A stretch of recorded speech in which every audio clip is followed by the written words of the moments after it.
Baik, sedikit perkongsian daripada saya kepada semua pelajar di UKM, khususnya adalah mengenai bagaimana cara pengurusan diri kita di hujung-hujung semester. Saya percaya dan yakin setiap pelajar di mana-mana IPTA sekalipun akan mengalami masalah tekanan emosi. Bagaimana cara kita untuk membahagikan masa di hujung-hujung semester untuk menyiapkan proposal ataupun thesis ataupun segala macam bentuk assignment yang diberikan oleh lecturer, ataupun daripada masalah anda sendiri kerana anda menangguhkan kerja dan anda hendak menyiapkan di hujung semester, dan ditambah pula di hujung semester tu ditambah pula kerja lagi. Tekanan emosi dan tekanan jiwa sudah pasti wujud, paling tidak pun sedikit, kepada setiap pelajar. Saya kira tips ini boleh dilakukan atau boleh anda amalkan ataupun tidak, itu terpulang, tetapi saya ingin memberi beberapa tips. Perbincangan seseorang pelajar dan pensyarah tentang permasalahan diri pelajar itu sendiri adalah lebih baik dan lebih bagus jika nak dibandingkan anda sendiri menceritakan permasalahan anda itu dengan kawan-kawan ataupun dengan mana-mana, dengan ahli keluarga sekalipun. Dan saya kira itu tak jadi menyelesaikan masalah. Itu tidak menyelesaikan masalah. Ia berlaku kepada saya sendiri apabila ada masalah dengan pembelajaran di dalam kelas, dan masalah masa itu sendiri kerana saya sendiri terlibat dalam organisasi college, iaitu Majlis Eksekutif Pelajar.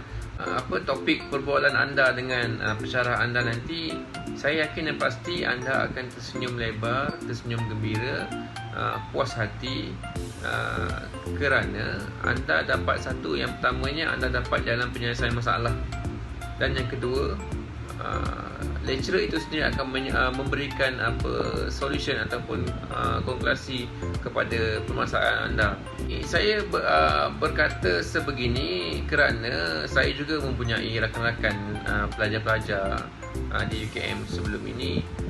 Saya lihat perbezaan dan perbezaan antara jika menyelesaikan masalah secara berdepan, berbincang dengan pensyarah itu sendiri, ataupun anda push diri anda sebagai student untuk menyiapkan kesemua tugasan, dan dalam masa yang sama juga terlibat dalam aktiviti di college, itu sendiri akan menjadikan lama kelamaan tekanan emosi anda akan menjadi tidak stabil, dan anda akan melakukan beberapa perkara yang mungkin saya anggap agak keterlaluan. Macam yang di awal topik kita tadi adalah punca utama apabila permasalahan ini terjadi adalah kerana kurangnya komunikasi antara anda dan pensyarah. Anggaplah martabat lecturer itu tidak kiralah sebagai lelaki ataupun perempuan. Jika lelaki, anda anggaplah sebagai bapa anda di UKM. Saya kira masalah saya dengan masalah anda sebagai student, masalah saya cukup besar sebelum ini, tetapi ia dapat diselesaikan dengan aturan-aturan yang telah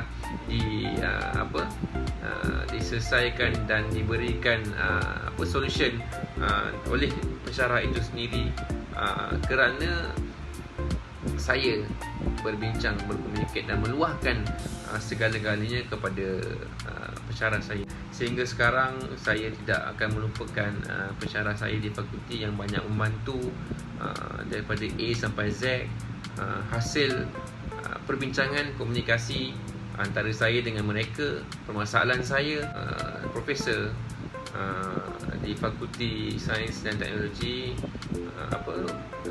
saya kira sangat-sangat